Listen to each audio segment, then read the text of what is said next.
Zdaj imamo še ta segment hitrih vprašanj. Ja. Pa bi jaz kar začel s tem, se pravi, omenil si, da bo prva vojaška velesila čez 10 let verjetno Kitajska. Drži. Ali se to lahko zgodi brez vojne? Ameriko pa Kitajsko, med velikima velesilama. Ne vem. Verjetno lahko, ampak tudi vojaški spopad je verjeten. Ne morem tukaj dati enoznačnega odgovora. Okay. Ali bo NATO še obstajal čez 10 let? NATO je najmočnejše zavezništvo na svetu. Pred 2 mesecema bi rekel zanesljivo, ali pa verjetno. Zdaj nisem več tako prepričan. NATO verjetno bo obstal, bo pa verjetno nekoliko preoblikovan. Ne? In NATO ne bo več združena država, ampak bo NATO bolj uravnoteženo zavezništvo.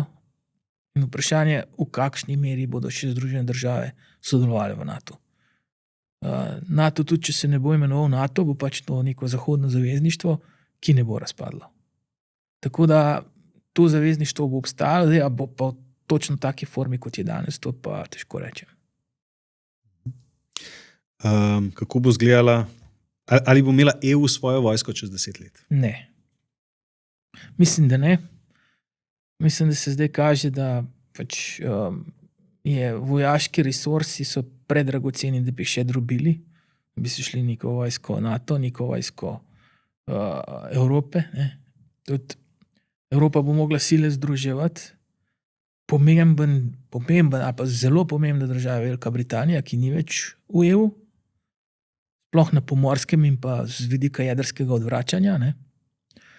Tako da jaz mislim, da bo da neka resna velika evropska vojska ni verjetna. Zdaj pa še eno malo bolj znanstveno fantastično vprašanje. Med drugim je tudi Elon Musk je omenil, da je približno 20% verjetnost, da gre se pravi ta AI revolucija umetne inteligence, da gre v napačno smer. Kako ocenjuješ verjetnosti, da 3. svetovna vojna ne bo potekala med ljudmi? Poglej, 3. svetovna vojna v prvi fazi tako ali tako ne bo potekala med ljudmi. Ne? Ker droni prevzemajo bojišče in to hitro. Zdaj v Ukrajini smo videli, ne, je še nekoliko je ljudstvo sodelovalo. Ne? Ko se to meham bo razvijati v obdobju 5 let, bodo vse frontalne enote dron. Ne?